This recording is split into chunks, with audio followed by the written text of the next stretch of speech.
नमस्कार, मैं हूं संजय शर्मा। आप देख रहे हैं 4PM न्यूज नेटवर्क। ये लाइन आपने जरूर सुनी होगी, आपके स्वाभिमान से जुड़ी हुई लाइनें हैं। उसूलों पे जहां आंच आए टकराना जरूरी है, उसूलों पे जहां आंच आए टकराना जरूरी है।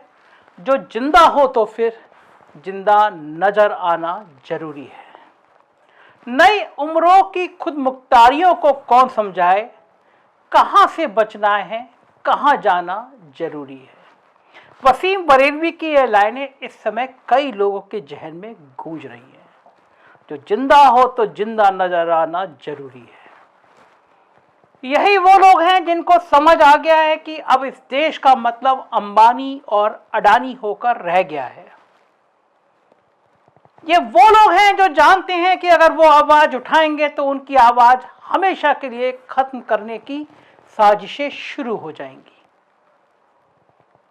यही कारण है कि लोकतंत्र की इस लड़ाई को लड़ने की बात जब राहुल गांधी ने की तो उनके साथ लाखों लोग जुड़ते चले गए, कारवां बढ़ता चला गया। भारत जोड़ो यात्रा में उमड़ी भीड़ गवाही है इस बात की कि लोगों को चिंता है लोकतंत्र की। राहुल भी इस देश की नब्ज जानते हैं और जानते हैं कि देश का नौजवान, किसान और मजदूर परेशान है। वो महंगाई की बात कर रहे हैं और लोगों को नौकरी की बात कर रहे हैं। अरे नौकरी से मुझे याद आया, आज नौकरी का एक नया और मजेदार किस्सा मैं आपको दिखाता हूं। आज दिन भर सोशल मीडिया पर यह किस्सा छाया रहा। बहनों आइए, आपके नाम की डुबकी हम लगाएंगे इस सर्दी भरे मौसम में। अगर आप डुबकी नहीं लगाना चाहते हैं, अगर आप नहाना नहीं चाहते तो अपना नाम बताइए, 10 रुपए की रसीद कटवाइए। आपके नाम की डुबकी हम लगाएंगे इस मौसम में। आपके नाम के पुण्य आपको मिलेंगे, लेकिन आप जो 10 रुपए देंगे वो हमको मिलेंगे। आइए भाइयों, आइए बहनों, 10 रुपए 10 रुपए 10 रुपए आपके नाम की डुबकी, 10 रुपए में डुबकी लगवाइए। देखा आपने साहब, 10 रुपए में आपके बदले का पुण्य कमा के आपको दे रहे हैं। इस वीडियो को देख के सोशल मीडिया पर लोग तरह तरह के कमेंट कर रहे हैं। लोग उस वीडियो को देख देख कर दिन भर मजे लेते रहे। लोगों ने कहा यह नौजवान देश के प्रधानमंत्री पद के लिए सबसे ज्यादा उपयुक्त है, क्योंकि इतनी बढ़िया बढ़िया बातें देश का प्रधानमंत्री कर सकता है। बात भी सही है, पर यह बात आखिर लोगों के जहन में आई क्यों कि इस तरह 10 रुपए लेके आपके बदले की पुण्य की डुबकी लगाने वाला व्यक्ति देश का प्रधानमंत्री हो? यह बात आई क्यों? दरअसल देश का नौजवान नौकरी की आशा छोड़कर अब अग्निवीर बनने पर मजबूर हो गया है। सालों बाद बेरोजगारी की हालत इतनी खराब हुई है, करोड़ों लोग नौकरी की आशा करते करते सारी उम्मीदें खत्म कर चले हैं। इस निराशा के माहौल में राहुल गांधी लोगों को एक उम्मीद की तरह नजर आए हैं। उन्होंने देश के सामने कुछ सवाल खड़े किए और बहुत ज्वलंत सवाल खड़े किए। दिल्ली के लाल किले पर खड़े होकर उन्होंने समझा दिया कि अब यह देश अंबानी और अडानी का हो गया है। हकीकत भी है, आप जिधर जाएंगे केवल अंबानी या अडानी। राहुल ने आज अपने भाषण में अंबानी और अडानी की कैसे धुलाई करी, सुनिए आप। 24 घंटा हिंदू मुस्लिम हिंदू मुस्लिम हिंदू मुस्लिम, और फिर जो भी आपका पैसा है, किसानों का, मजदूरों का, आपके एयरपोर्ट, आपके पोर्ट, आपकी सड़कें,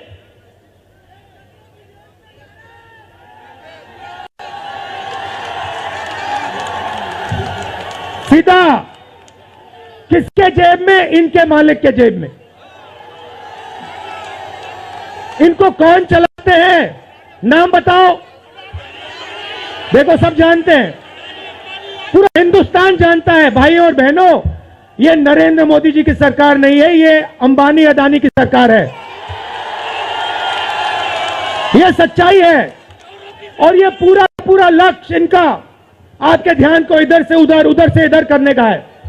दरअसल राहुल की भारत जोड़ो यात्रा बीजेपी को कई मोर्चे पर परेशान कर रही है। राहुल ने जब भारत जोड़ो यात्रा शुरू की तो भाजपा को भरोसा था कि दक्षिण के राज्यों में भले ही यात्रा को स्पेस मिल जाए, पर उसके बाद राहुल की यात्रा में भीड़ नहीं आएगी। पर मध्य प्रदेश और राजस्थान में उमड़ी भीड़ ने बीजेपी के पसीने छुड़ा दिए। भाजपा को समझ आ गया कि राहुल की ये ब्रांडिंग भविष्य में उसके लिए सबसे बड़ी परेशानी पैदा कर सकती है। राहुल की यात्रा कवर नहीं होनी चाहिए, ऐसा गोदी मीडिया के लिए पहले से ही साहब के आदेश थे, और साहब का आदेश गोदी मीडिया के लिए भगवान का आदेश है। गोदी मीडिया, राहुल गांधी ने इस गोदी मीडिया का असली चेहरा सबके सामने ला दिया, बता दिया कि ये गोदी मीडिया किस तरह दिन भर हिंदू मुसलमान करती है। राहुल के जरा तेवर सुनिए। मैंने मीडिया के बारे में कहा, शुरुआत में कहा कि हमारे दोस्त हैं,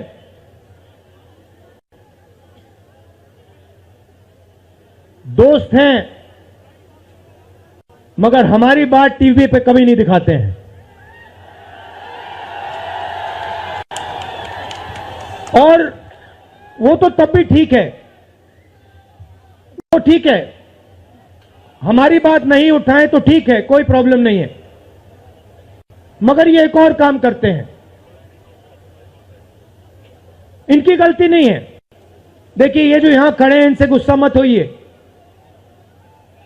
इनकी गलती नहीं है। देखिए, मुस्कुरा रहे हैं, ये जानते हैं लगाम लगी हुई है, पीछे से लगाम लगी हुई है। मगर इनके जो चैनल हैं, ये भी नफरत फैलाने का काम करते हैं। 24 घंटा हिंदू मुस्लिम, हिंदू मुस्लिम, हिंदू मुस्लिम, हिंदू मुस्लिम, हिंदू मुस्लिम। और सही तेवर है राहुल के ये। आप अमन चोपड़ा, रूप का लियाकत, सुधीर चौधरी, तमाम भक्तों के आप देख लीजिए कैसी सुशांत सिन्हा, कैसी नफरत, दिन भर हिंदू मुसलमान। अमन चोपड़ा जैसों की हैसियत है कि अगर उनके पीछे खड़े अंबानी का हाथ उनके सिर पर ना हो। अंबानी ने चैनल खरीदे इसलिए कि वो दिन भर हिंदू मुसलमान के झगड़े लगाते रहे, और आज राहुल ने इनका चेहरा देश को दिखा दिया। गोदी मीडिया को बड़ी संख्या में भक्तों की भी ऐसी जमात है जो कोरोना काल में हजारों लाशों के बीच भी मोमबत्ती जला रहे थे और गो कोरोना के नारे लगा रहे थे।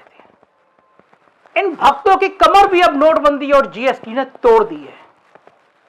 उनको समझ नहीं आ रहा उनके साथ धोखा हुआ तो हो कैसे गया। वो तो मोदी जी को भगवान विष्णु का अवतार माने बैठे थे। उनको लग रहा था उनके भगवान अब नोटबंदी और जीएसटी की बात क्यों नहीं कर रहे, क्या होगी हमारे भगवान को।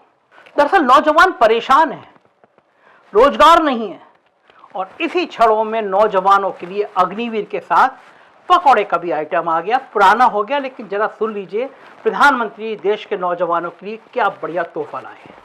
प्रधानमंत्री मुद्रा योजना में 10 करोड़ लोगों को बैंकों से बिना कोई गारंटी 4 लाख करोड़ रुपया मिला है। और इन 10 करोड़ में 3 करोड़ वो लोग हैं जो पहली बार बैंक से उनको पैसा मिला है।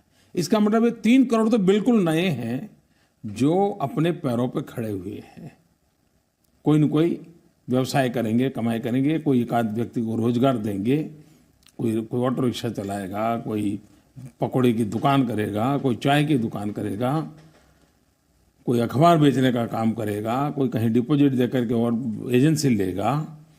ये सब चीज़ें रोजी रोटी कमाने की व्यवस्था हुई है कि नहीं हुई है, इसको रोजगार मानेंगे कि नहीं मानेंगे।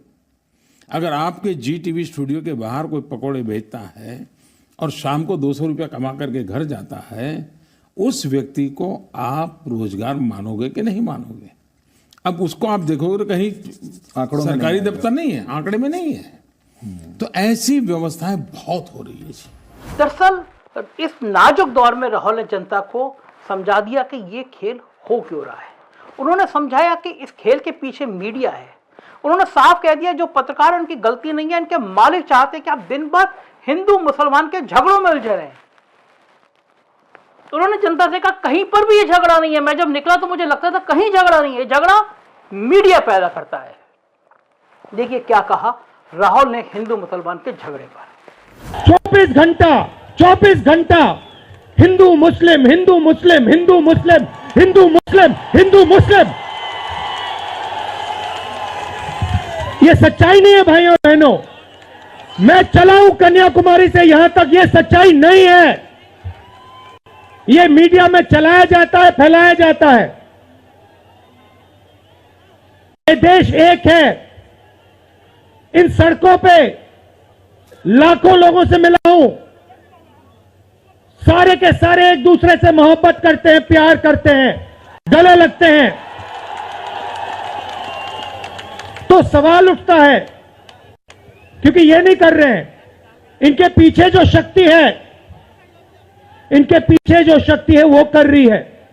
तो सवाल उठता है, ये क्यों हो रहा है? जब सच्चाई ये है कि देश का आम नागरिक, चाहे हिंदू हो, मुस्लिम हो, सिख हो, ईसाई हो, किसी भी जात का हो, वो एक दूसरे से प्यार करता है, मोहब्बत करता है, एक दूसरे की इज्जत करता है। 90% लोग इस देश के एक दूसरे से प्यार करते हैं, मोहब्बत करते हैं, इज्जत करते हैं। देखिए मेरे सामने, ये देखिए, घूम के देखिए, ये जैन मंदिर है, गुरुद्वारा है, मंदिर है, मस्जिद है, ये है हिंदुस्तान। ये सच्चाई है हिंदुस्तान की। राहुल दिल्ली पहुंचे तो दिल्ली शायद सड़कों पर आ गई। साहब को पता था कि अब राहुल गांधी की भीड़ के आने का मतलब क्या है। गोदी मीडिया मजबूर हुई। दिल्ली की सड़कें राहुल गांधी के स्वागत में बिछ गई। सोनिया गांधी ने जिस तरह उनको गले लगाया, उसमें माँ बेटे के बीच में कोई नाटक और कैमरा नजर नहीं आ रहा था। दिख रहा था माँ का प्यार बेटे के लिए। प्रियंका, सोनिया, राहुल सब निकले और भीड़ उन्माद की तरह उनके साथी जाने माने एक्टर स्वरा भास्कर भी उनके संग पहले यात्रा में शामिल हो चुकी थी। आज कमल हासन आ गए, बड़ी भीड़ थी। और आज राहुल गांधी का जो भाषण था, बड़ी हुई दाढ़ी और टी शर्ट में, उन्होंने कहा कि मीडिया मुझसे पूछता है कि मुझे ठंड क्यों नहीं लगती। मैं इंतजार करता हूं, मीडिया किसानों से क्यों नहीं पूछता, मजदूरों से क्यों नहीं पूछता। ये वो मुद्दे हैं जो मेरे और आपकी जिंदगी से जुड़े हैं। इस जिंदगी में बात होनी चाहिए मेरे और आपके बच्चों की बात, भविष्य की बात, परिवार की बात, समाज की बात। लेकिन आपसे बात होती है दिन भर हिंदू मुसलमान की, क्योंकि आप कोई चाहता नहीं है कि आप बुनियादी मुद्दों पर आए, कोई चाहता नहीं है आप बुनियादी विकास के मुद्दों पर बात करें। तो जाहिर है मीडिया एक बड़ा प्लेटफॉर्म है। गोदी सेठ ने अब एनडीटीवी भी ले लिया है, जिससे आपके पास कोई सच की आवाज ना पहुंचे। तो आप देखते रहिए 4 PM। अगर 4 PM के इस चैनल के, राष्ट्रीय चैनल के अलावा अगर आपको यूपी की खबर देखनी है तो 4 PM यूपी, बिहार की देखनी है तो 4 PM बिहार, और गुजरात की देखनी है तो 4 PM गुजरात सब्सक्राइब करिए। बहुत बहुत शुक्रिया। Thank you.